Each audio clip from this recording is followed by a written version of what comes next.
Hello everyone, मेरा नाम रुरिति है और मेरे चैनल ट्यूशन मास्टर पर आप सभी का स्वागत है। मैं अपने इस चैनल पर स्टूडेंट्स के लिए उनकी स्टडी से रिलेटेड वीडियोस बनाती हूँ। मेरा ये यूट्यूब चैनल स्पेशली उन स्टूडेंट्स के लिए है जिनके पास फिजिक्स, केमिस्ट्री और मैथमेटिक्स सब्जेक्ट्स हैं। मेरे इस चैनल पर स्टूडेंट्स को ट्यूशन जैसे ही बेनिफिट्स मिलते हैं, वो भी बिल्कुल फ्री में।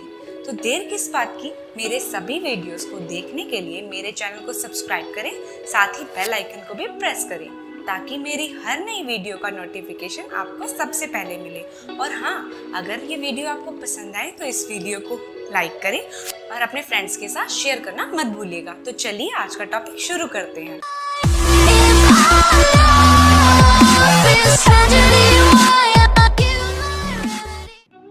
हेलो स्टूडेंट्स, आज का हमारा फिजिक्स में सेकंड वीडियो है मोशन चैप्टर से रिलेटेड, जिसमें हम आज laws of motion, inertias and all इसके टाइप्स वगैरह डिस्कस करेंगे। ठीक है, तो मोशन की वीडियो, फर्स्ट पार्ट की वीडियो अगर आपने नहीं देखी है तो मेरे चैनल की प्लेलिस्ट में जाके आप मोशन की पार्ट 1 की वीडियो अच्छे से देख सकते हैं। तो आज का टॉपिक हम शुरू करते हैं, जो कि है laws of motion. Okay, motion के जितने भी लॉज बताए गए हैं। Newton's first law of motion. Newton, the father of physics, established the laws of motion in his book Principia in 1687. Newton जो थे फादर ऑफ फिजिक्स बोले जाते हैं, उन्होंने लॉज ऑफ बुक्स जो है वो लॉज ऑफ मोशन जो है वो अपनी बुक प्रिंसिपिया में इस्टेब्लिश किए थे 1687 में।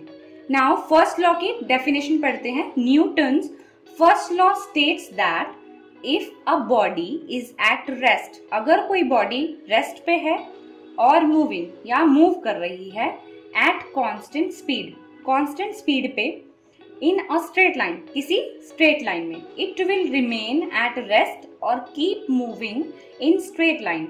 या तो वो रेस्ट में ही रहेगी या वो मूव करती रहेगी स्ट्रेट लाइन में एट कांस्टेंट स्पीड, उसी कांस्टेंट स्पीड पे, unless it is acted upon bye a force. It is acted upon bye a force. क्या लॉ है उनका? पहला लॉ ये कहता है जो बॉडी है वो अगर रेस्ट पे है या मूव कर रही है कांस्टेंट स्पीड पे किसी स्ट्रेट लाइन में, तो वो रिमेन रहेगी रेस्ट में या वो मूव करती रहेगी स्ट्रेट लाइन में eight a constant speed, unless उसके ऊपर कोई ना कोई फोर्स अप्लाई करके उसे रोका नहीं जाता या उसे मूव नहीं किया जाता।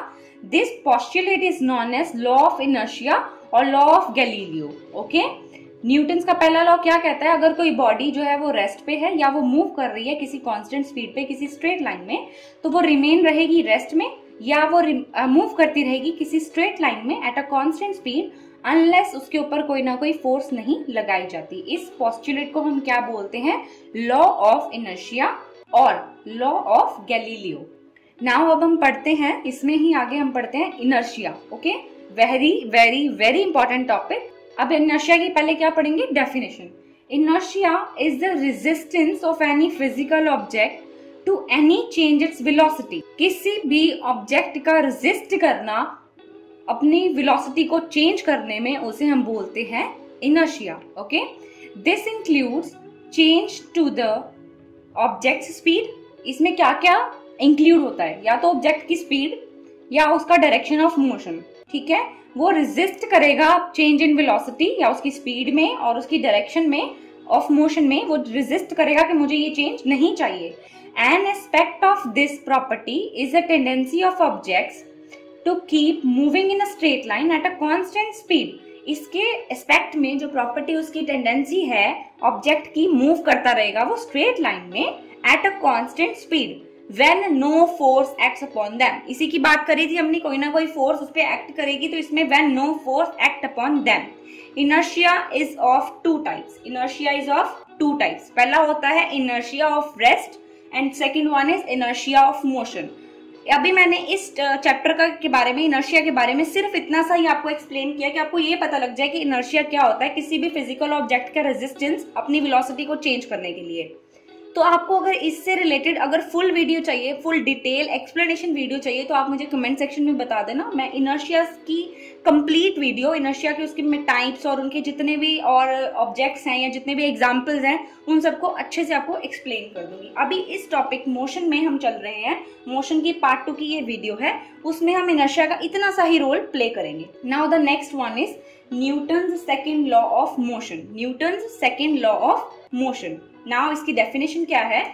Second law states that the rate of change of momentum of a body over a time is directly proportional to the force applied and occurs in the same direction as the applied force। क्या कहता है वो कि rate of change of momentum के में जितना rate of change होगा किसी भी बॉडी का over time वो directly proportional किसके होगा? force applied के, और same direction के जिसमें force applied की गई है उसी डायरेक्शन में अकर करेगा। अब इसका देखते हैं। If F is equal to force applied, अगर F जो है वो फोर्स अप्लाइड है, A एक्सेलरेशन प्रोड्यूस्ड है जितनी एक्सेलरेशन प्रोड्यूस की गई है, और M mass of a body है, M mass of the body है, then F is equal to ma। ये सेकंड पोस्टुलेट जो है ना ये बहुत इंपॉर्टेंट है। F is equal to ma, F is equal to ma। इस तरह से आप इसको लर्न कर सकते हो कि जो फोर्स अप्लाइड है और जो एक्सेलरेशन है वो किसके डायरेक्टली प्रोपोर्शनल है? Acceleration and mass of the body के। ठीक है, अब बात करते हैं Newton's second law gives the magnitude by में स्ट्रेंथ ऑफ द फोर्स। क्या देता है हमें? मैग्नीट्यूड और the strength of the force. हमें क्या बताता है? फोर्स की कितनी स्ट्रेंथ है या उसका कितना मैग्नीट्यूड है। Okay, now Newton's third law of motion. Newton's third law of motion, इसकी डेफिनेशन क्या है? To every action there is an equal and opposite reaction. हर एक्शन का इक्वल और ऑपोजिट रिएक्शन होता है। ये पोस्टुलेट जो है इसके मैंने आगे बहुत अच्छे अच्छे एग्जांपल्स अभी आपको दिखाऊंगी जो आपको अच्छे लगेंगे। Newton's third law of motion वो हमारी डेली लाइफ के एग्जांपल है, लेकिन हम कभी उस पर इतना गौर नहीं करते हैं कि भाई ये क्यों हो रहा है। ठीक है, तो ये क्या है? थर्ड लॉ आपको याद रखना है। To every action there is equal and opposite reaction, there is equal and opposite reaction. Now for example, first है recoil of a gun, second one is motion of a rocket, third one is swimming, and the fourth one is while drawing water from the well, if the string breaks up, if the strings break up, the man drawing water fall back। क्या है? पहला है recoil of gun, दूसरा है motion of rocket, तीसरा है swimming, and fourth one है जब कोई पानी, अगर मान लो कोई इंसान पानी कुएं में से पानी को खींच रहा है, पानी की बकेट को खींच रहा है, अगर वो स्ट्रिंग टूट जाए, अगर वो स्ट्रिंग टूट जाए तो वो इंसान पीछे एकदम से उसको धक्का लगेगा। आप खुद सोचो, अगर एकदम से बाल्टी नीचे गिर जाए उसके हाथ से या टूट जाए स्ट्रिंग, तो वो जितना फोर्स उसके ऊपर लगा रहा था उतने फोर्स से वो पीछे वापस रिएक्ट करेगा। ठीक है, तो अब इसका फर्स्ट एग्जांपल मैंने दिया था आपको, क्या? Recoil of a gun. क्या दिया था? Recoil of gun. देखिए अब इसमें देखो, जब गन शूट करी जाती है, आगे जाती है, उसका ऑपोजिट रिएक्शन रिकॉइल होता है, मतलब कॉइल जो है वो पीछे उड़ती है।